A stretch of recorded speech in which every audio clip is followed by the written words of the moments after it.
Assalamualaikum warahmatullahi wabarakatuh. Selamat pagi anak-anak, bagaimana kabar kalian? Baik ya, sehat selalu tentunya. Jumpa lagi bersama Ustadz Umam. Kali ini kita akan belajar pelajaran Al-Quran Hadis. Tapi sebelumnya kita buka pertemuan pagi hari ini dengan membaca Bismillah bersama-sama. Bismillahirrahmanirrahim. Anak-anak silahkan disiapkan buku paketnya dan buka halaman 25.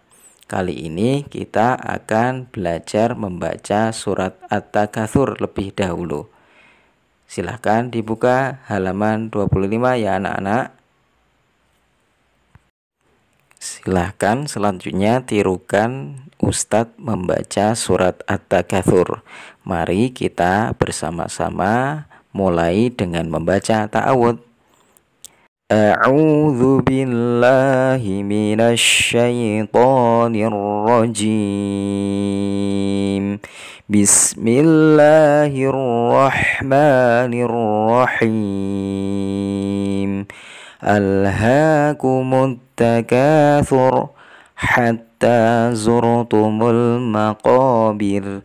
Kalla sawfa ta'lamun thumma kalla sawfa ta'lamun kalla law ta'lamuna ilmal yaqin latarawunnal jahim thumma latarawunnaha 'ainal yaqin thumma latus'alunna yawma idzin 'anin na'im. Shadaqallahul azim. Nah, begitu anak-anak cara membacanya. Silahkan kalian dibaca berulang-ulang, kemudian dihafalkan. Kita akan lanjutkan mengenai isi kandungan surat At-Takatsur. Tapi sebelumnya Ustaz tanya, At-Takatsur ini dalam Al-Quran urutan keberapa sih surat ini? Ya betul, urutan ke-102. Kemudian surat ini terdiri dari 8 ayat.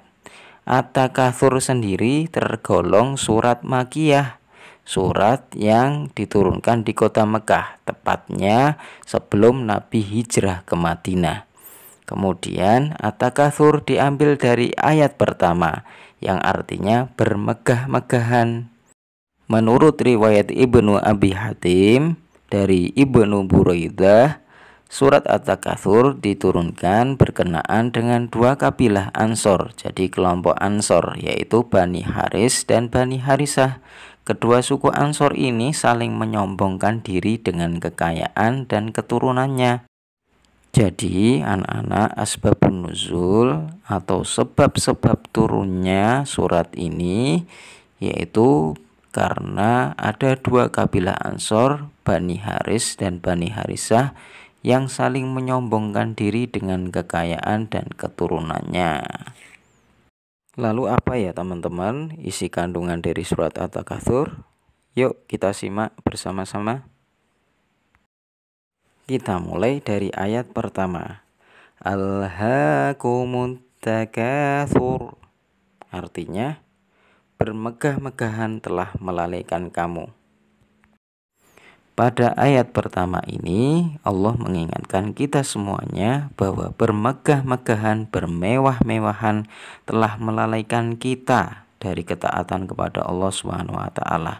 Kita bisa saja lupa karena Allah telah melimpahkan harta, melimpahkan anak keturunan, pengikut, kemuliaan, sehingga ketaatan kepada Allah membuat jadi berkurang. Nah, ini maksudnya ayat pertama, bermegah-megahan bisa saja melalaikan manusia, yaitu melalaikan ketaatan kepada Allah. Kita lanjut ke ayat kedua. Kemudian kita lanjut ayat kedua, hatta zurtumul maqabir, sampai kamu masuk ke dalam kubur. Ayat kedua ini menjelaskan bahwa bermegah-megahan manusia itu tidak akan pernah selesai sampai ajal menjemputnya, dan menjadi penghuni kubur. Padahal harta kalau digunakan untuk hal-hal yang baik, misalnya disedekahkan, akan mengalir pahalanya untuk kita hingga kita telah meninggal dunia sekalipun. Ayat yang ketiga, kalla sawfa ta'lamun. Sekali-kali tidak, kelak kamu akan mengetahui akibat perbuatanmu itu. Jadi ayat ketiga ini memberi jawaban kepada orang-orang kafir yang tidak percaya dengan ayat di atas. Ayat-ayat bahwa menjelaskan bermegah-megahan itu bisa melalaikan ketaatan. Bahkan sebagai peringatan bahwa kelak mereka akan mengetahui akibat dari melalaikan ketaatan terhadap Allah Subhanahu wa Ta'ala. Selanjutnya ayat keempat, tsumma kalla sawfa ta'lamun. Kemudian sekali-kali tidak, kelak kamu akan mengetahui. Ayat keempat ini menegaskan kepada orang-orang beriman.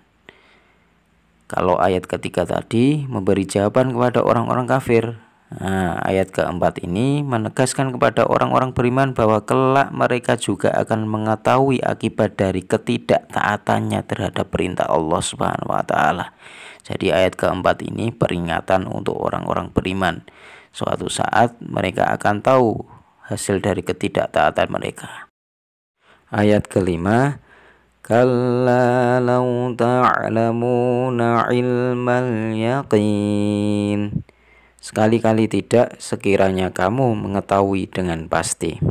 Artinya apa? Menjelaskan jika kita mengetahui dengan sebenar-benarnya, niscaya kita tidak akan dibuat lengah oleh bermegah-megahan untuk mengejar urusan dunia. Kalau kita tahu nanti akibat akhir, terutama saat hari kiamat kelak, niscaya kita tidak akan sibuk mengejar dunia, di mana manusia tidak akan pernah selesai mengejar urusan dunia, mengejar harta, mengejar jabatan, mengejar kekuasaan, mengejar keinginan-keinginan yang tidak akan pernah selesai, karena manusia senantiasa memperturutkan hawa nafsunya. Na'udzubillah min dzalik. Kemudian kita lanjutkan ayat ke-6 dan ayat ke-7. La tarawunnal jahim thumma la tarawunnaha 'ainal yaqin. Ayat ke-6 dan ke-7 ini menjelaskan ancaman ayat ketiga dan ayat keempat. Ayat ketiga di mana orang-orang kafir yang tidak taat kepada Allah Subhanahu wa Ta'ala, maupun ayat keempat orang-orang beriman yang tidak taat kepada Allah Subhanahu wa Ta'ala. Mereka semua lalai karena mengejar dunia, bermegah-megahan akan dunia. Mereka benar-benar nantinya mereka akan melihat neraka jahim dengan mata kepala mereka sendiri. Semoga kita semuanya bukan termasuk orang-orang seperti itu. Kita tidak lalai dari ketaatan kepada Allah Subhanahu wa Ta'ala. Amin ya rabbal alamin. Kemudian kita lanjutkan ayat ke-8. Tsumma latus'alunna yawma idzin 'anin na'im. Kemudian kamu benar-benar akan ditanya pada hari itu tentang kenikmatan yang megah di dunia itu. Ayat ke-7 ini menutup penjelasan bahwa mereka, orang kafir yang tidak taat kepada Allah, orang beriman yang lalai dalam ketaatan kepada Allah, akan dimintai pertanggungjawaban terhadap nikmat yang Allah Subhanahu wa Ta'ala berikan. Apakah mereka bersyukur atas nikmat tersebut atau sebaliknya? Nikmat di sini bisa berupa kesehatan, keamanan, rezeki, dan lain-lain. Begitu ya anak-anak kandungan surat At-Takatsur. Setelah memahami surat At-Takatsur di atas, kita dapat mengambil hikmahnya, yaitu yang pertama, tidak membangga-banggakan harta yang kita miliki. Kita tidak boleh sombong, tidak boleh bangga dengan harta yang kita miliki, karena hakikatnya harta adalah titipan yang diberikan oleh Allah Subhanahu wa taala kepada kita. Kemudian yang kedua, memilih hidup sederhana. Kita tidak boleh bermewah-mewahan, kita tidak boleh menghambur-hamburkan kekayaan. Kita hidup sederhana dengan apa yang Allah berikan kepada kita. Kemudian kita gunakan harta kita untuk membantu sesama lewat sedekah, lewat infak, lewat wakaf, dan lain-lain. Kemudian yang ketiga, menjadikan harta sebagai sarana mencapai tujuan hidup. Jangan sampai hidup kita gunakan untuk mencari harta terus-menerus.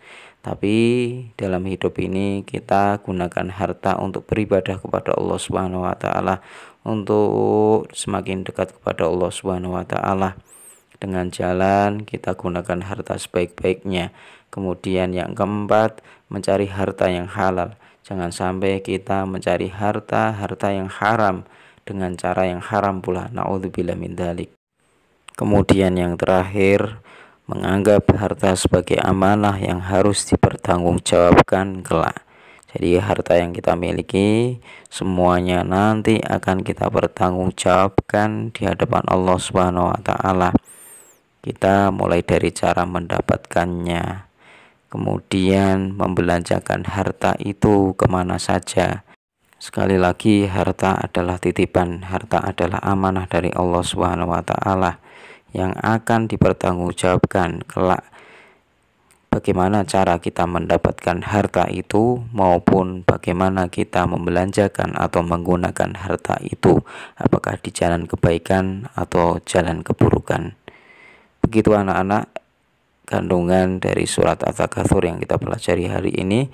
Sekian dari Ustadz Umam. Wassalamualaikum warahmatullahi wabarakatuh.